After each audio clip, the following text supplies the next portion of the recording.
హర్షదీప్ సింగ్ విరిచాడు Australia top order wing. Toss గెలిచాడు Surya, feel అయ్యాడు లైక్ ఆర్య.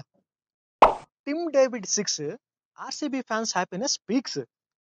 హాయ్ అండి, నేను మీ Gopi and welcome back to my channel gully cricket with Gopi. ఈ రోజు మనం మాట్లాడుకోబోతున్నాం ఆస్ట్రేలియా వర్సెస్ ఇండియా థర్డ్ టీ20 మ్యాచ్ గురించి. ఈ ఇంట్రెస్టింగ్ వీడియోని మీరు ఎక్కడా స్కిప్ చేయకుండా ఫస్ట్ నుంచి లాస్ట్ దాకా చూసేయండి. మొత్తానికి ఈ టూర్లో ఇండియా ఫస్ట్ టైం టాస్ గెలిచింది. టాస్ గెలిచిన కెప్టెన్ సూర్య మ్యాచ్ గెలిచినంత సంతోషంగా ఒక చిన్న డాన్స్ స్టెప్ వేసి బాల్ మాకు బ్యాట్ మీకు అన్నాడు. దీంతో ఆస్ట్రేలియా ఓపెనర్స్ కాస్కోన వాస్కో డిగామా అన్న రేంజ్లో క్రీజులోకి వచ్చారు, బ్యాటింగ్ మొదలు పెట్టారు. అయితే మన టీమిండియాకి టీ20స్లో leading wicket taker Harshdeep Singh టింగుమని 2 వికెట్లు తీయడంతో ఆస్ట్రేలియా కొంచెం వెనకబడింది. అయితే అప్పుడు వచ్చాడు సాలిడ్ గా ఉండే డేవిడ్, అదే టిమ్ డేవిడ్. ఇక అతను బ్యాటింగ్ చేస్తున్నంతసేపు బాల్ గ్రౌండ్ లో కంటే ఎక్కువగా స్టాండ్స్ లోని ఆడియన్స్ దగ్గరే ఉందంటే అర్థం చేసుకోవచ్చు టిమ్ మామ కుమ్ముడు ఎలా ఉందో. అయితే మరో ఎండ్ లో కెప్టెన్ మార్ష్ అవుట్ అవడంతో గ్రీజులోకి వచ్చాడు ఎప్పుడూ చూయింగం నవ్వులుతూ కనిపించే మార్కస్ స్టోయినిస్. అయితే ఈసారి చూయింగ్ గమ్ముని కాదు, తన బ్యాటింగ్ లోని దమ్మును చూపించాడు. డేవిడ్ మరియు మార్కస్ స్టోయినిస్ దెబ్బకి మన బౌలర్స్ అబ్బా అన్నారు.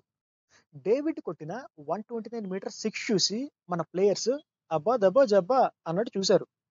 ఇక మన కెప్టెన్ సూర్య అయితే వాషింగ్టన్ సుందర్కి బౌలింగ్ వచ్చు అన్న సంగతి కూడా మర్చిపోయినట్టున్నాడు. శివం దూబే మరియు అభిషేక్ శర్మ చేత బౌలింగ్ చేయించి అందరినీ ఆశ్చర్యపరిచాడు. ఈ స్ట్రాటజీ ఏంటో గంభీర్ మామూలు అయి ఉంటుంది. మరి అలాంటి స్ట్రాటజీతో మన ప్లేయర్స్ నే కాకుండా ఆస్ట్రేలియన్ ప్లేయర్స్ కూడా కన్ఫ్యూజ్ చేశాడు మన గంభీర్ మామ.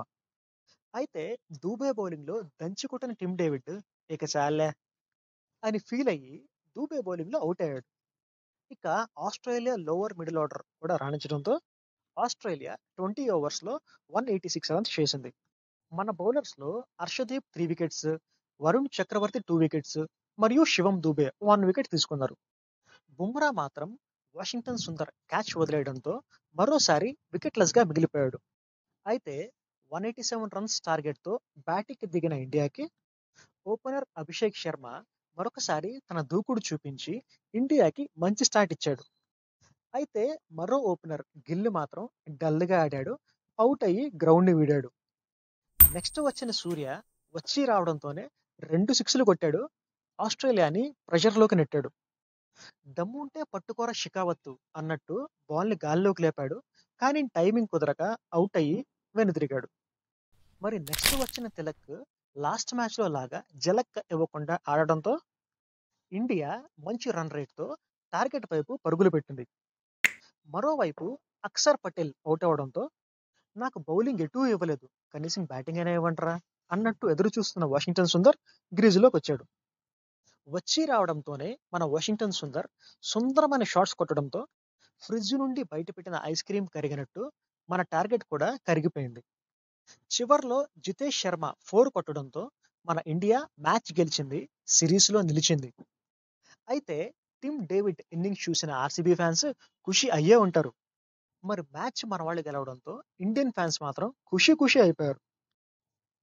ఈ గెలుపుతో సిరీస్ 1-1 గా ఈక్వల్ అయింది.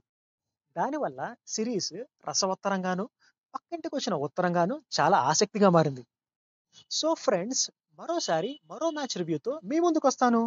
మరి మీరు మాత్రం మన ఛానల్ని తప్పకుండా సబ్స్క్రైబ్ చేసి ఈ వీడియోకి ఒక లైక్ ఇచ్చి షేర్ చేసి ఒక మంచి కమెంట్ కూడా పెట్టేయండి. తెలుసు కదా మన channel name gully cricket with Gopi. Thank you, bye bye, see you all.